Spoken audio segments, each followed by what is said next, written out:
Assalamualaikum warahmatullahi wabarakatuh. Bismillah, walhamdulillah, assalatu wassalamu ala rasulillah wa ala alihi wa sahbihi wa mawala. Sahabat YouTube channel Zikir HZ yang dirahmati Allah subhanahu wa ta'ala, saya doakan untuk sahabat semua yang sudah like dan subscribe channel ini, mudah-mudahan seluruh dosa-dosanya diampuni oleh Allah subhanahu wa ta'ala, diberikan rezeki yang lancar, melimpah dan berkah, seluruh hutang-hutangnya dilunasi oleh Allah subhanahu wa ta'ala, segala hajat, cita-cita dan keinginannya terkabul. Dan bagi sahabat yang sedang sakit, mudah-mudahan penyakitnya segera diangkat oleh Allah subhanahu wa ta'ala, segera diberikan kesembuhan oleh Allah subhanahu wa ta'ala. Amin ya Allah ya Rabbal Alamin. Sahabat beriman yang dirahmati Allah, sholat merupakan salah satu ibadah yang harus dikerjakan setiap hari untuk mendekatkan diri menghadap kepada Allah subhanahu wa ta'ala. Karena barang siapa yang melakukan sholat dengan ikhlas, maka Allah akan memasukkannya ke dalam surga. Dan barang siapa yang tidak melakukannya akan masuk ke dalam neraka. Tapi ada juga yang melakukan sholat hampir puluhan tahun tapi tetap masuk neraka.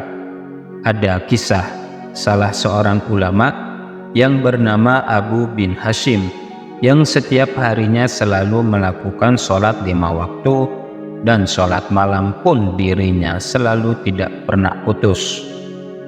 Hampir puluhan tahun dirinya selalu mengerjakan sholat malam, yaitu tahajud. Setiap orang tertidur malam, dirinya selalu bangun dan segera mengambil air wudhu untuk melakukan sholat tahajud dan bermunajat kepada Allah subhanahu wa ta'ala.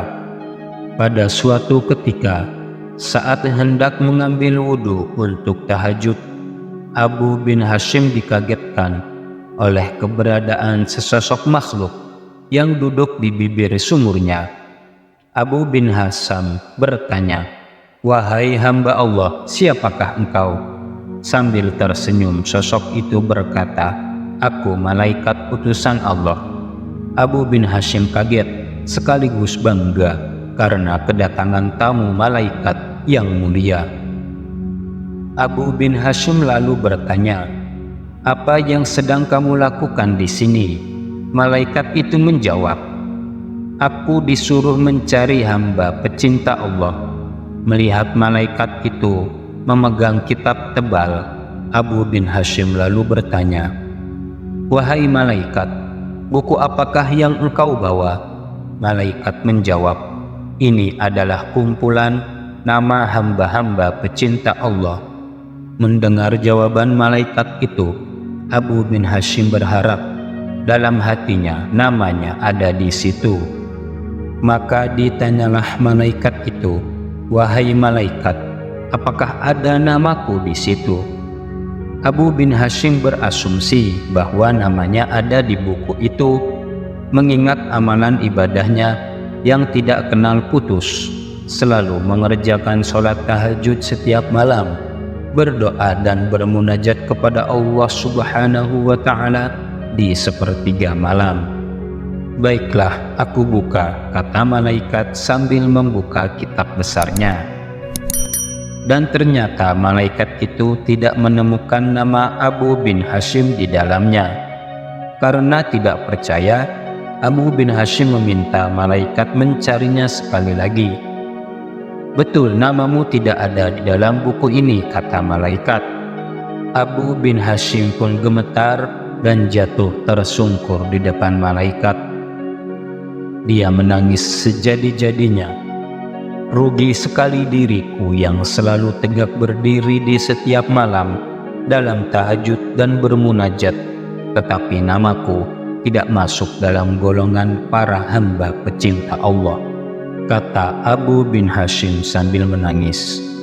Melihat itu malaikat berkata, "Wahai Abu bin Hashim, bukan aku tidak tahu engkau bangun setiap malam ketika yang lain sedang tidur. Engkau mengambil air wudhu dan kedinginan pada saat orang lain terlelap dalam buayan malam. Tapi tanganku dilarang Allah menulis namamu. Apakah gerangan yang menjadi penyebabnya?" tanya Abu bin Hashim kepada malaikat.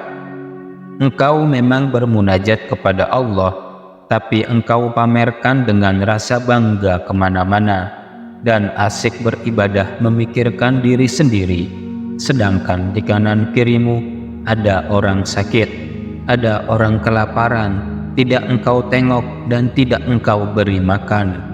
Bagaimana mungkin engkau dapat menjadi hamba pecinta Allah kalau engkau sendiri tidak pernah mencintai hamba-hamba yang diciptakan Allah?" kata malaikat itu.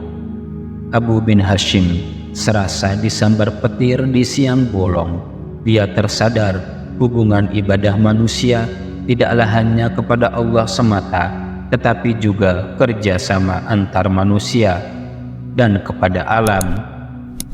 Sahabat beriman yang dirahmati Allah, ternyata ibadah serajin apapun, kalau niat memamerkan, niat dianggap manusia, tidak peduli dengan kesusahan yang melanda di sekitarnya, maka akan dibenci oleh Allah Subhanahu wa Ta'ala. Malah banyak dalam kisah dan hadis Rasul bahwa serajin apapun ibadah, kalau Anda kekenyangan, penuh harta, sedangkan tetangga Anda kelaparan, kesusahan, kehausan, maka Anda tidak ada artinya di sisi Allah Subhanahu wa Ta'ala, karena tidak memedulikan orang lain di sekitar Anda. Sahabat beriman yang dirahmati Allah, semoga kita semua mendapatkan hikmah dari pelajaran yang sangat berharga ini. Perbaikilah niat, janganlah Anda rajin melakukan ibadah hanya untuk dilihat, hanya untuk memamerkan bahwa Anda itu orang yang rajin ibadah. Janganlah Anda ibadah hanya karena hadiah surga semata, tapi lakukanlah segala sesuatu ibadah itu murni karena Allah Subhanahu wa Ta'ala.